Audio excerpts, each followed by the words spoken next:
Welcome to the audio excerpts of special seminars and conversations with Nolan Narula on gettingpositivekarmanow.com. So the topic was expectations not met, basically, and how I'm noticing that people are actually getting very frustrated because somehow they think there's an entitlement and then there is a, but much of it is very unrealistic.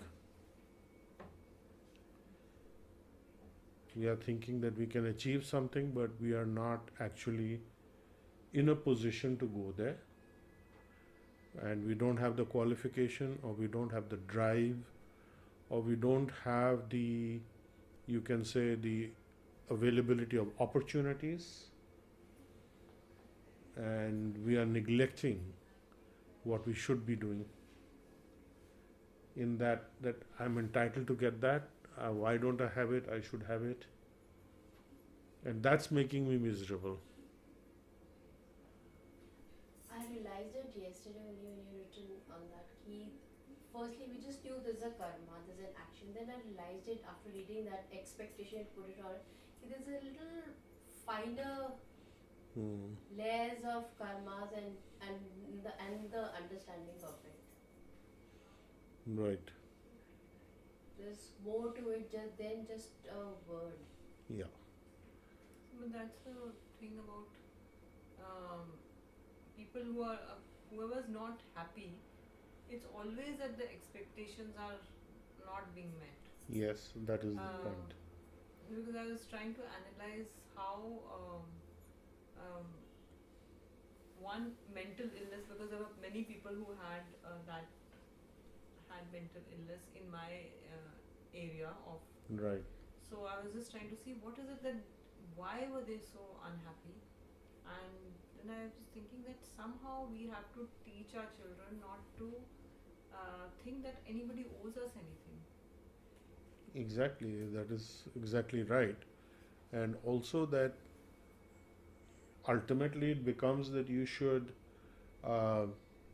be satisfied with gain that comes of its own accord, Krishna says in Bhagavad Gita.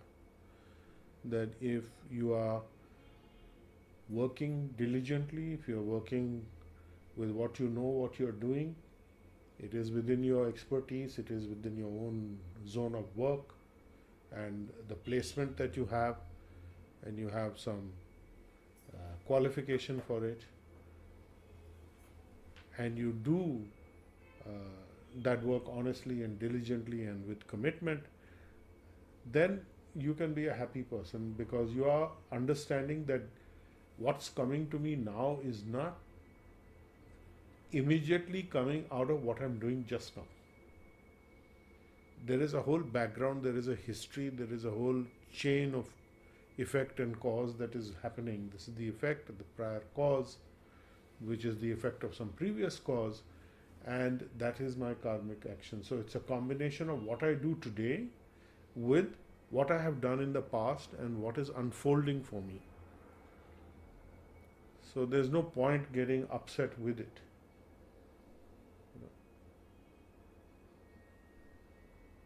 Can you just tell her to switch that music off, please?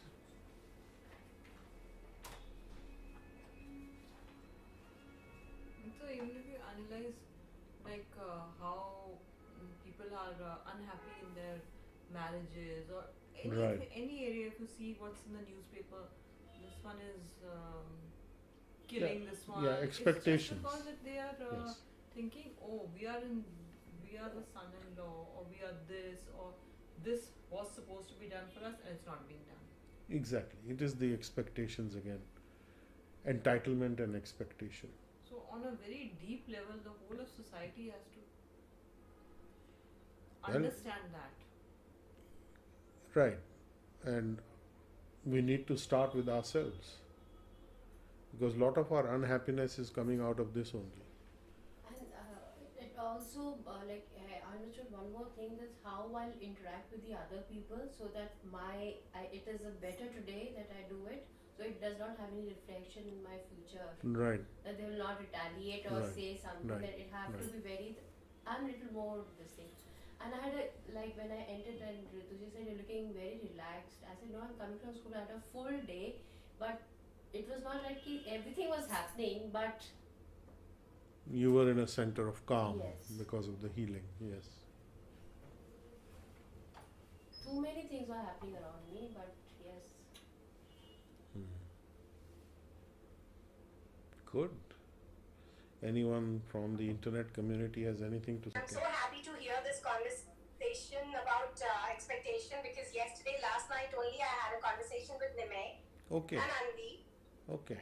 and I told them the same thing that you are not entitled to certain things, and somewhere you're missing a gratitude part for what all you have. Right. So this need and craving for more and more is coming from where? Hmm. So I was asking him to what I think I was telling him what is his reason of unhappiness. Mm-hmm. So he came down to things like I'm telling him to study, do certain things. So I was asking him as a child, as a student, what are you supposed to do? What do you think you are supposed to do? Hmm. So, so I was telling him you need to study. You have to help me with the chores. Right. So, so there's certain things, but I don't know. I believe I was talking and I was just sharing my thing, but I don't know if he understood or did I really miss the fact that I couldn't teach him how to be grateful for what he has and maybe taking away some of the privileges which he's having right now. Yes. So they have to be. They have to be. Actually, they have to come to the conclusion themselves that certain things are privileges and it's not on demand. So if you stop doing the on demand thing and just work on a reasonable balance, that this is what we expect of you. The parents are doing certain work and providing all these benefits, and you are enjoying them. And in as part of the family progress, as a progressive, this is what you need to do, because you need to be able to look after yourself in life when parents are also not there at some point. You have to make your own life, and we are supporting you to get that. And if you don't make use of this time now, then it's going to be very difficult, because later on you may not be able to understand or get back to that time zone where you could actually learn these things and get ahead in life. So they're old enough now. He's what, about 12, something like that? 11, sir. 11, He turned 12, 11. yeah. So that's mature enough for him to be able to understand a little bit of this. You don't want to be too heavy with him, but basically you have to say that, these things are privileges. You're not like doing us a favor by being here and demanding things, and, we are providing. We are not your order suppliers on demand. So there has to be certain reciprocation of give and take, and this is the way that the children will give and take, by doing things that they are supposed to do at this time of life, because that is what is required. Everyone has to do that in order to progress in life. The reason that you did all that is the same, and which is why you have now reached a certain status in life. They should not think that they will inherit the same status just by being born in your family. I think that is a point that needs perhaps to be made, that because you are having these benefits, it doesn't mean that you are going to inherit these in future. I think that is what you have to convey, because a child cannot model the future very well. They can't think ahead like adults can. Their frame of reference is very, very tiny. It's like maybe a year ahead, they can really model, or 6 months ahead. I don't see them modeling, what is happening, 6 years down the line. If you're 11 or 12, you're not thinking of what's happening when you're 21. It's something unreal, or even 18. But you may have some idea that, 18-year-olds do this, 16-year-olds do this, 21-year-olds do that. And you have to point out that everybody has to go through this process, and you will also be 11, 12, 13, 14, 15. You will go through those classes, you'll see what the seniors are doing, and eventually they will end up being part of society, a contributing part of society. So I think you need to point that out, that you need to be contributors, you cannot be takers. This taking business without contributing is what gives the sense of entitlement. And to some extent we are responsible ourselves as parents, because we tend to overindulge or compensate for whatever we didn't have when we were their age, so we think that this is good for them to have. And grandparents, of course, are very good at doing that also, giving them more, but that's fine. You need that also aspect, little more comfort time perhaps. But ultimately, it's not that life has to be a big drudgery for the children, but there has to be a contribution. So they have to contribute. So once you tackle them in that way, perhaps it will give them a different perspective. You can look at it at that, because that is something that they might be able to connect with a little better. Because you give them a practical reason and a step that this is how you do it. This is your contribution. You're learning to be a contributor, which is wonderful, because nobody likes somebody who's only a taker. So you have to change that. So if you are contributing, people will appreciate you because you are doing something for them. It's helpful. This is how you build bonds between people and communicate with people in a meaningful way. So I think if you look at it like that and convey that to them in the best possible way you can, I think that they will understand this aspect.